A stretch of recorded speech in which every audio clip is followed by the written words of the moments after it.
احیاء العلوم شریف انہی کی، سمجھے، کشف المحجوب انہی کی، بہت ساری کتاب۔ اللہ اللہ امام غزالی فرماتے ہیں، ایک گاؤں کا نا ان کا چاہنے والا تھا۔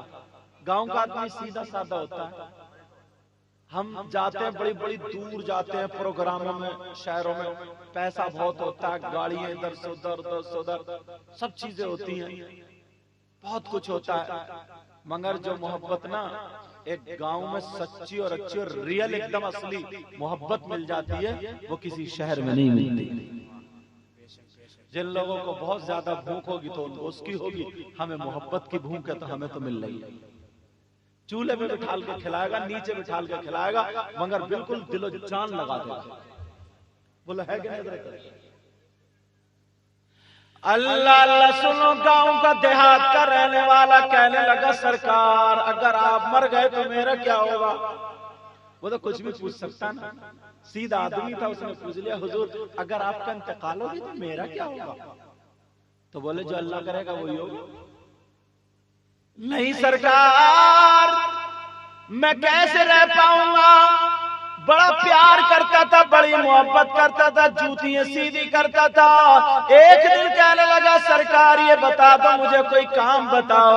امام غزالی بولے جا جمعہ کا دن ہے، جا کے مسجد کی صفائی کر دے، جھاڑو مار دے، صفے بچھا دے، نمازیوں کے لیے تیاری کر دے، اور جب جمعہ کی نماز پڑھ لے، جمعہ کی نماز کے بعد تو دعا مت مانگنا، سب کی جوتی صاف کر دینا۔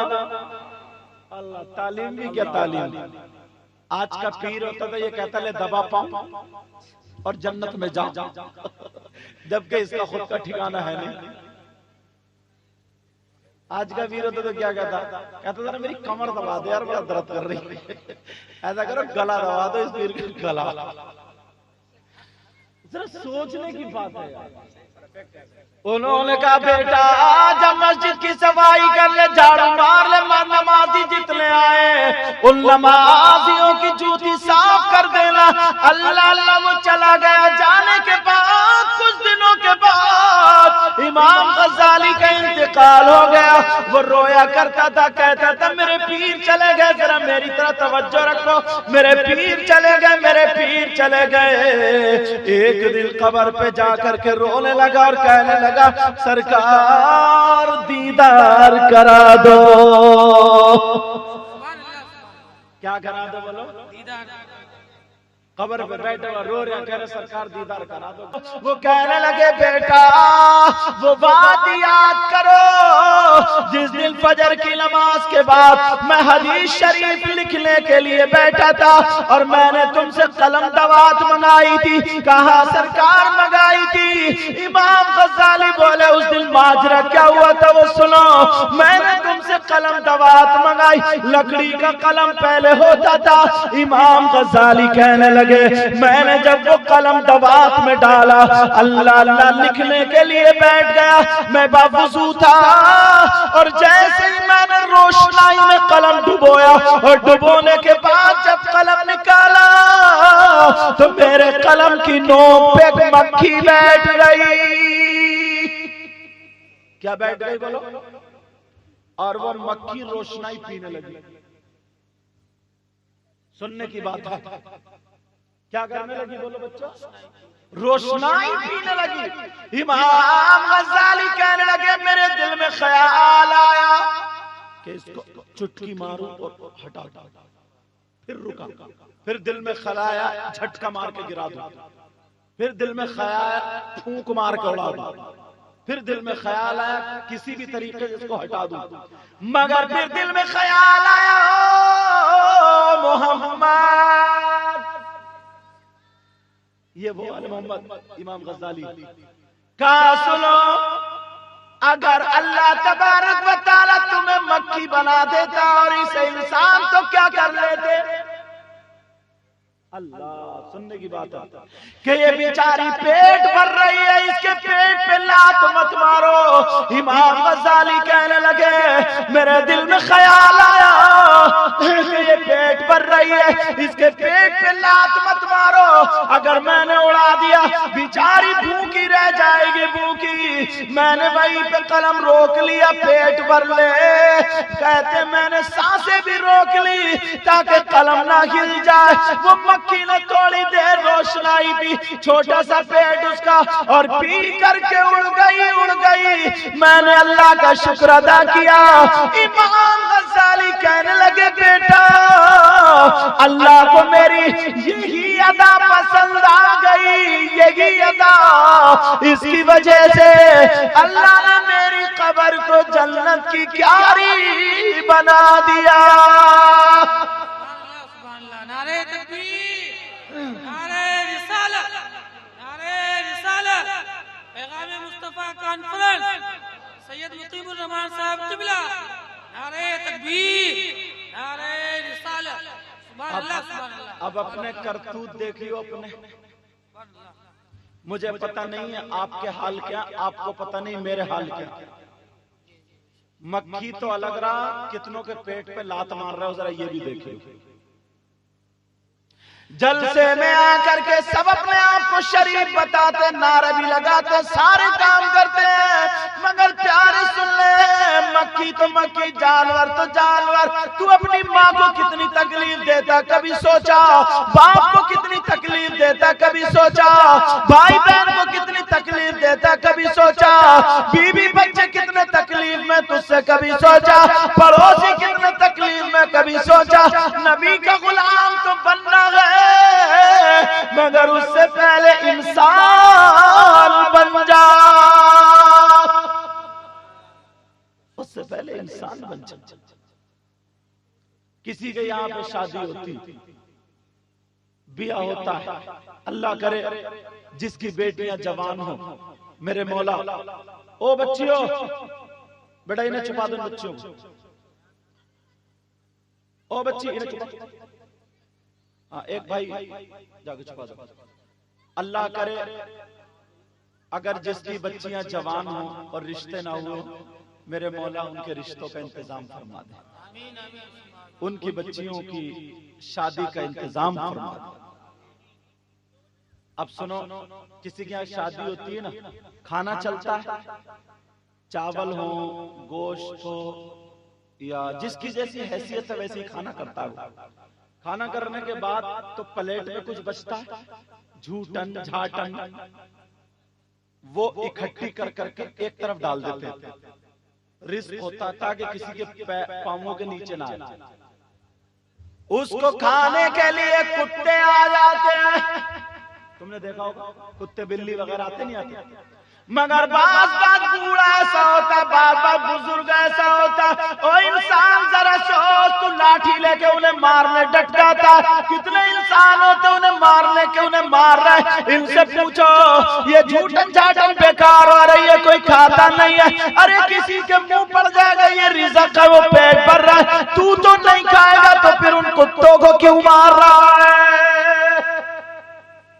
کتنے لوگ مارتے ہیں، سڑ جائے وہ اچھا، گھورے پہ چلے جائے وہ اچھا، کوئی جانور کھا لے وہ اچھا نہیں ہے کیا؟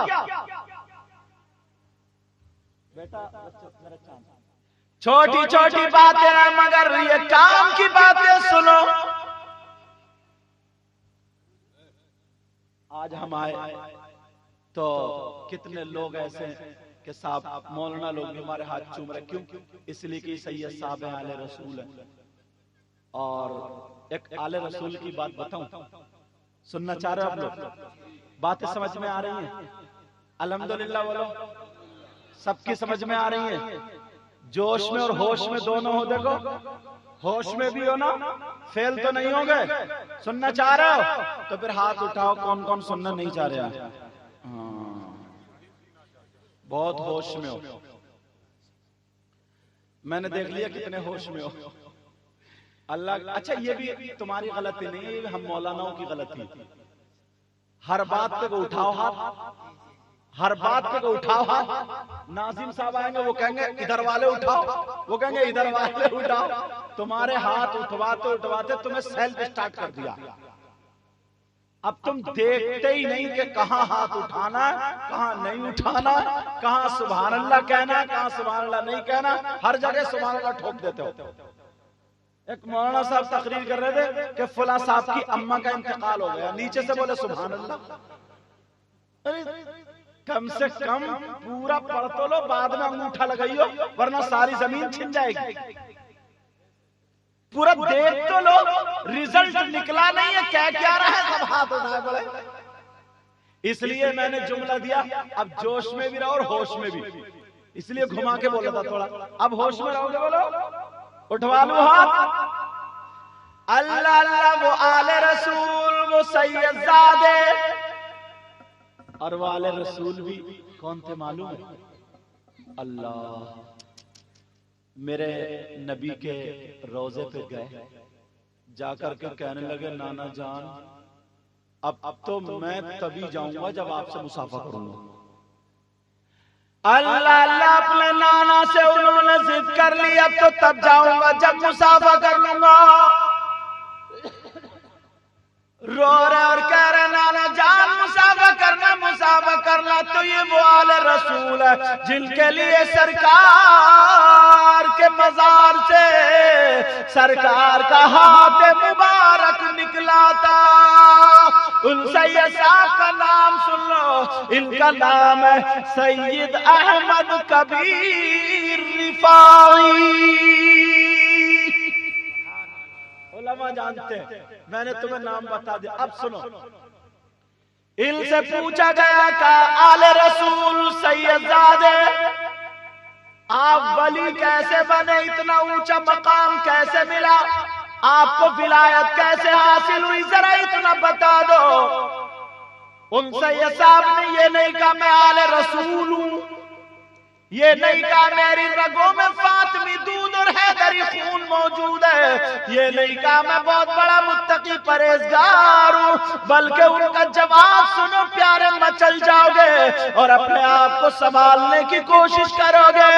میرے نبی کے وہ شہزادے، ان سے پوچھا گیا تو وہ کہنے لگے بیٹا سنو، مجھے ویسے تو معلوم نہیں، اللہ جانے اور اس کے رسول جانے، مگر جو پتا ہے وہ بتائے دیتا ہوں۔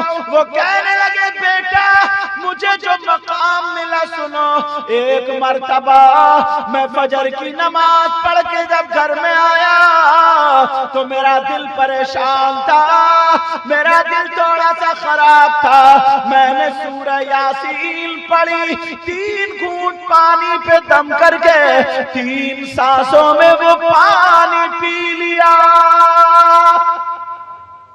کہنے لگے مجھے سکون تو ملا، مگر پھر بھی ایسا تھا، دل یہ کہہ رہا تھا باہر کو چلو باہر کو چلو، ہوتا نا کسی کا دل اچاٹ کھاتا۔ تو وہ سید صاحب کہنے لگے میں نے سوچا چلو باہر کی ہوا لے لوں، ہو سکتا دل ٹھیک ہو۔ وہ آل رسول کہنے لگے جب میں باہر آیا تو میں نے کتا دیکھا، کتا، کتے کی بات آئی تھی نا، کون دیکھا بولو بولو نا، ڈر کیوں رہا، کتا دیکھا۔ آل رسول بولے کیا دیکھا بولو، کتا۔ تم تو ایسے ڈر رہا جیسے میں شیر بلاتا ہوں۔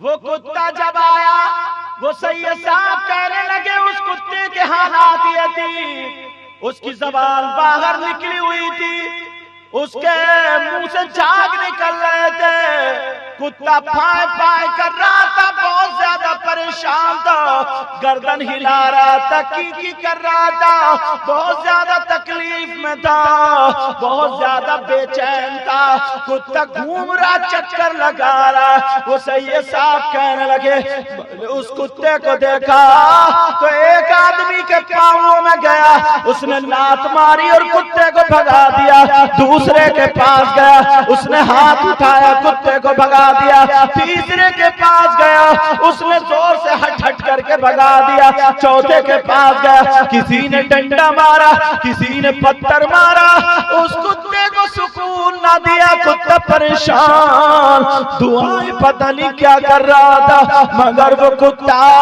میری طرف کو آ گیا۔ کدھر آ گیا بولو، میری طرف کو.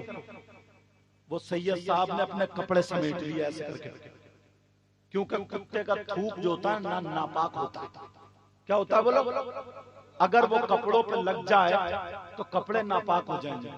ایسے ہی اگر بھیگا ہوا کتا اگر لگ جائے تب بھی کپڑے ناپاک ہو جائیں. سوکھا کتا لگ جائے تو کپڑے ناپاک نہیں ہوتے. سمجھ میں آ گئی؟ اب تھوک نکل رہا تھا نا تو ہر آدمی گندگی سے بچتا ہے. سید صاحب بولے میں کپڑے سمیٹ کے ایسے پیچھے کو ہٹا, مگر وہ کتا میرے قریب آیا. بولے میری نظر پڑ گئی اس کی گردن پہ. کس پہ نظر پڑی بولو؟ اس کی گردن پہ اتنا بڑا زخم تھا. کتنا بڑا؟ اتنا بڑا زخم, اور اس زخم میں